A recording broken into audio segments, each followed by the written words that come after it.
To my ex-fiancé, Franz. Sinulat ko to para malaman mo na grabe yung epekto sa akin ng pagkawala mo.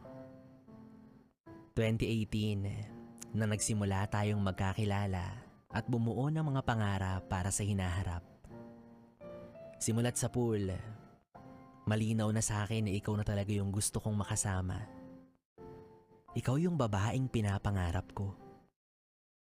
Maganda pero hindi maarte. Bagkus, madiskarte.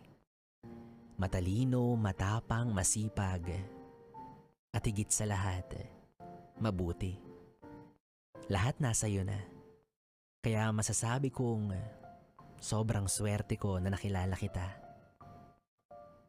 Bilib na bilib ako sa determinasyon mo para lang makaangat sa buhay.